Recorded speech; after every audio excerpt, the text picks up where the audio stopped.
between privacy and security, civil rights and safety. We will strive to find common ground and raise tough questions in consideration of a comprehensive data privacy framework in the United States. From the uproar over the collection and use of personal data by Cambridge Analytica to the passage and implementation of comprehensive privacy laws around the world and in the States, recent developments have come together to make this a moment for privacy in the United States. Some housekeeping. You'll notice today that we have a graphic recorder working with us today. Nathaniel Bellows over there will provide a visual for what's actually being discussed. You'll also notice that there are placards on the tables. They indicate where the live streams can be viewed, so if you would be uncomfortable being within the line of sight of the cameras, please take a seat at a table that indicates that it won't be in view. We'll also be producing an outcomes report after this is all over, so please stay tuned and keep up to date with what comes out of the event today. I'd now like to turn it over to Access Now's Executive Director, Brett Solomon, for opening remarks.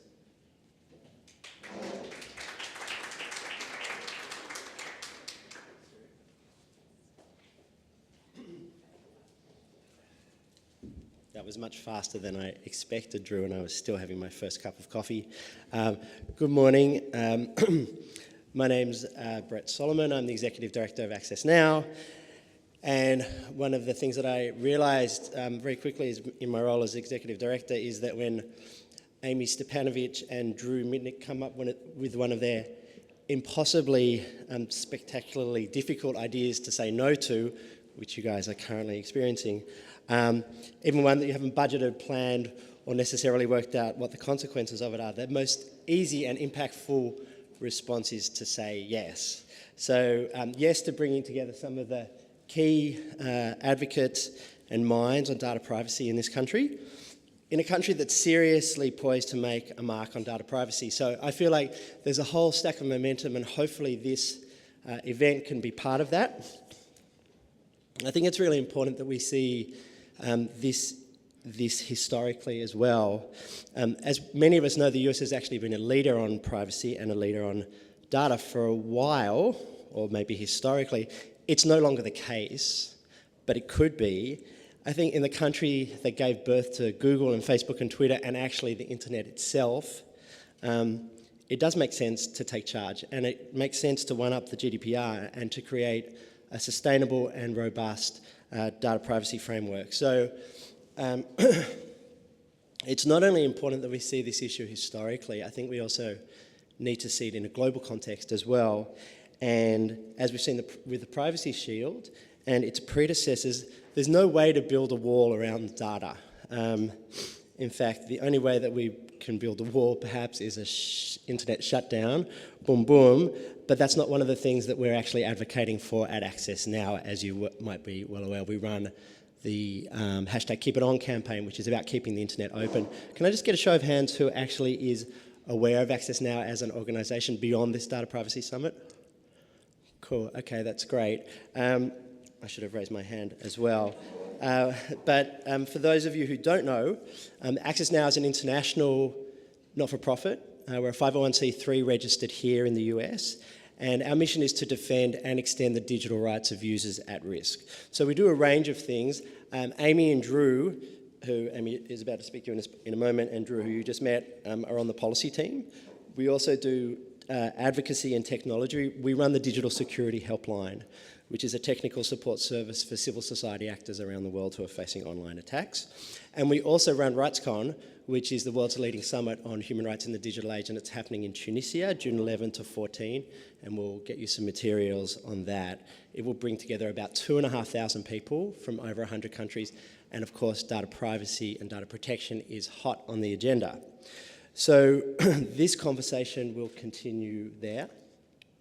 So for policymakers in the room, I would encourage you to consider throughout the day the power of the states in helping to lead this conversation, but why wait until the 1st of January 2020 in California when we can start right here in DC? For the companies, and some of whom are sponsors at this event, I would seriously encourage you to be your better selves and think about this conversation on data privacy as a ceiling, as a floor and not as a ceiling in this discussion. particularly when we think about standardized data privacy across markets. And then to all of us who are having this conversation, as I mentioned, Access Now defends and extends the digital rights of users at risk, to think a bit about this in the context of human rights, in the context of the right to privacy and the right to erasure and to rectification, to an explanation, to portability, to an objection, and of course to access. And finally, I'll just say that we really need to understand this conversation, as many of you know, in the context of emerging technologies. This is not just about the technology of today, it's about the Internet of Things, the algorithm, and perhaps most importantly around digital identity. When data is actually our very biometrics and our identity, that will be the building block of the digital society and the digital economy. And so for this data protection summit, or data privacy summit, I will say that to think about this in a prophetic nature, in prophetic terms, what technology our laws will subscribe to during the night of tomorrow, not just the morning of today. So with that, I'd like to thank our sponsors, and let's name them. Apple, Microsoft, Mapbox, Google, Internet Society, AT&T, and Dropbox. We're very appreciative of you enabling this conversation. Obviously, this doesn't just happen. It happens because of the ideas and the implementation of Amie and Drew, but also financial support. Obviously, there is no connection between financial support and the nature of the discussion. They're two completely separate tracks. I'll be around all day, and I'm happy to connect with anyone here who is interested in connecting. And with that, I will hand over to Amie. Thank you very much.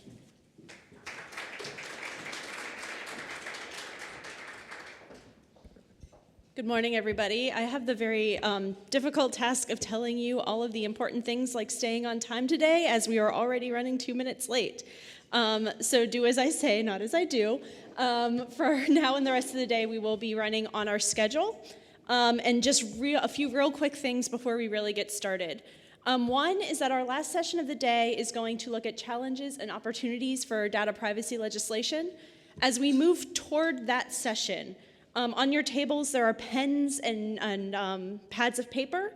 If you could write down things that you would like to see, scenarios you've come across, big worries you have about that should be confronted by legislation, please write those on those pads of paper, and there is going to be a jar at the registration table you can drop them into, and we'll make sure all of those papers get to our panelists before that event starts.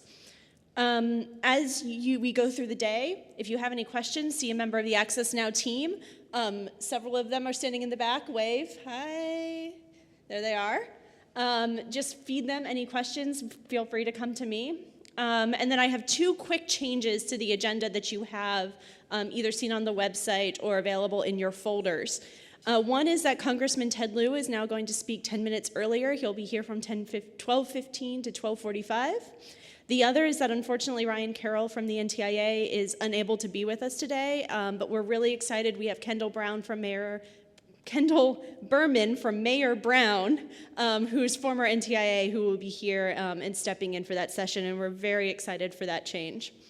And without further ado, I get to introduce Meg Leda-Jones from Georgetown, who will be our moderator for our very first session. Thank you, Meg. Thank you, everyone.